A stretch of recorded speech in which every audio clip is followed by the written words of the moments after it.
Hello, this is PL John Norton Jr. This is part three of conversations and a look at relationship with PLs of Earth. And let me start out by saying that I'm going to focus on PL elected PL Ben K Moon. Um, I'm going to do a brief overview and go into some depth and also personal and professional conversations, which I've had over several decades with PL Ban Ki-moon, and so. I'll leave out the classified stuff, classified material, because remains classified, as we've mutually agreed always that will remain that way. Government secrets remain government secrets. But however, and it's the same with Butcher Spoocher Scully and Kofi Annan. So. We all practice the same thing. We all do the same thing. Government secrets remain government secrets permanently. Uh, or and so Outside of that, I'll be doing some general information and conversations with PL Ban Ki-moon and about his life and what he how he grew up and so on. So let me start out with a little bit about little background of Ben Ki-moon. He grew up in South Korea, and he was very very very poor. His family was very poor, and but a portion of his family was very religious too, and still it remains very religious. Having being church leaders, and that's it was a major influence in his life in the early beginning of his life when he was a young child. Uh, um, he lived through the Korean War and saw the Vietnam and the Korean War. But the Korean War hit him most particularly.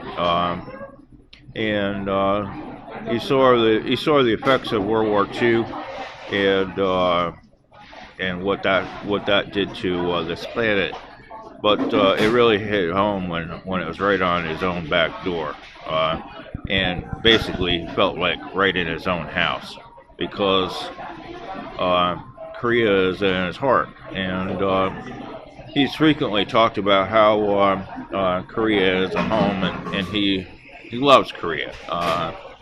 And to see that the Communist Party, the Communist regime dictators have taken over the northern part of Korea and split Korea into two pieces is a terrible thing that's happened. And his fervent hatred towards the communists is very heavily spoken by Ben about it, because he's seen face to face what communism can do, and the brutality, ruthless brutality that it does, and he's seen the both the initial effects and the after effects of it. So he's talked to me about the reality that growing up in South Korea was never easy. He came from an extremely poor family. They did whatever they could to survive. He's gone many days in his life, and in the beginning of his life, up to even being a teenager, where they only had one hard roll to eat, and they shared that hard roll amongst family members, because that was the only thing that was there. And also rice. rice is a staple. He explained and it's a terrible terrible thing, but as a dietary staple, it does nothing to fill your stomach. But given the difference between that and nothing at all, he'd eat it. So he's gone through, as he's talked about, enormous amount of hardship growing up. He's seen war face to face. He's seen his country of Korea split into two different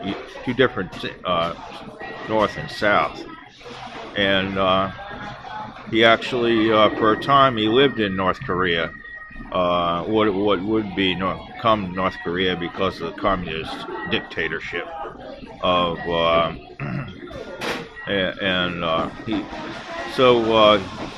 when he moved to when him and his family moved to South Korea, they experienced what real democracy is, and it was a freeing feeling for him that he could express the way he feels and do the things he wants to do.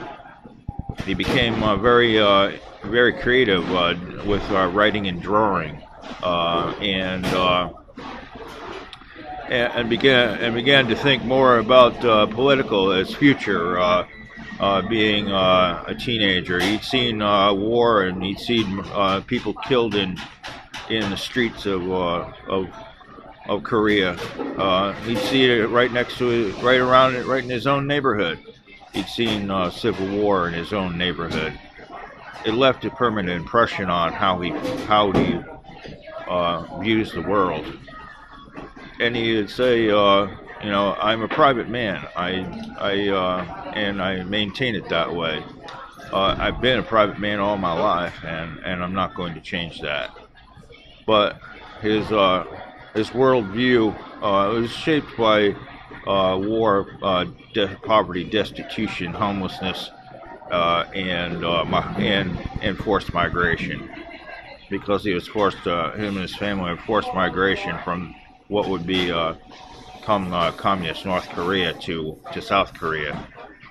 He'd seen his parents struggle with the brutal oppression of communism, and he railed against it as much as he possibly could in his own way. But he also had a component of godliness and wanting to serve God in a bigger manner.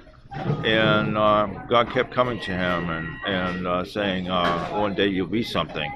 And dreams of and visions of being a world leader. He'd seen there wasn't much information, but he would read Western books, and he would read, and it would inspire him to want to promote democracy, which he did. He went out in the public and he promoted democracy.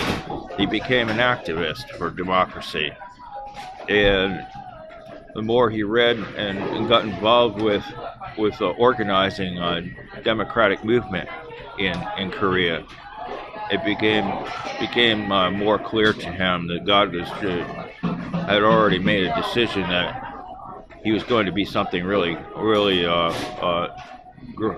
something really large that he didn't understand what it is. So his life was began to become more shaped by a democratic type of party, because he created a democratic type of party in which would eventually culminate into him being fronted as a candidate, a Democratic candidate for president of South Korea, which he did become a presidential candidate,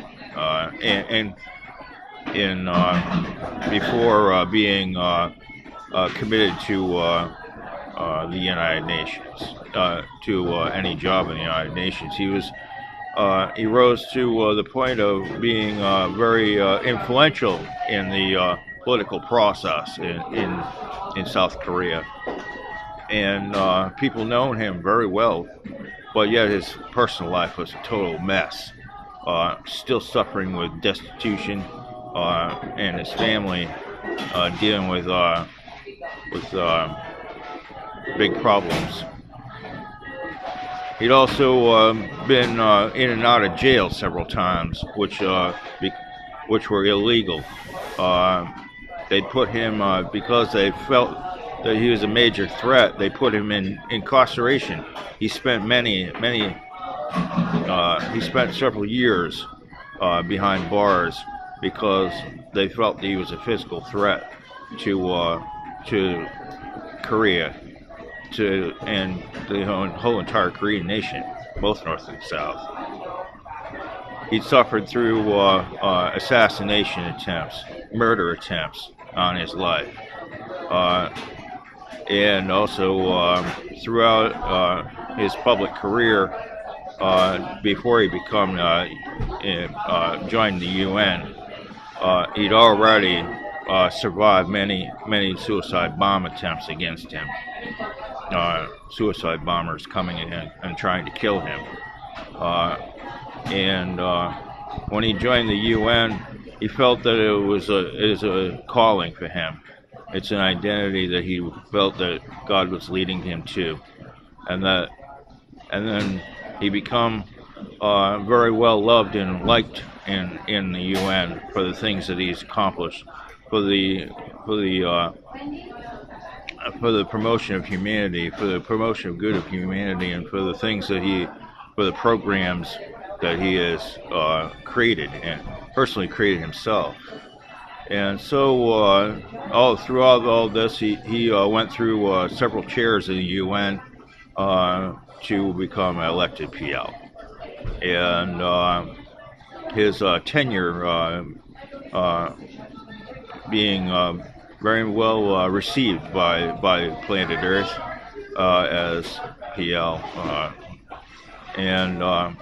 So he accomplished many major things, but he always never forgot the fine line that he walked, and still does, being PL of Earth. That there's as he said in personal conversations, that when you do this job, you have to be careful. There's a core element on this planet that hates you, and it's a very violent, murderous hatred towards you. You have to be careful with those people, because they will try to get rid of you, and they will try to rob you, steal from you, lie to you, and they'll try to deceive you and trick you into some murder plot that they have. You have to be careful with those people, and they are out there. But you also get the rest of humanity is very good people who are very kind and caring, and they're godly people. Those are the people you want to help. Those are the people you want to associate with. But you are, as PL, you are to help everyone, and this is a job where, as he said many times, this is a job where I get to help everyone on this planet.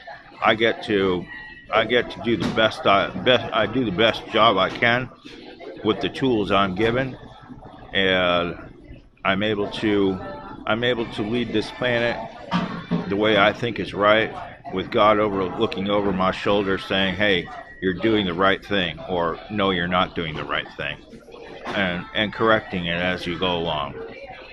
So this is a little bit of conversations with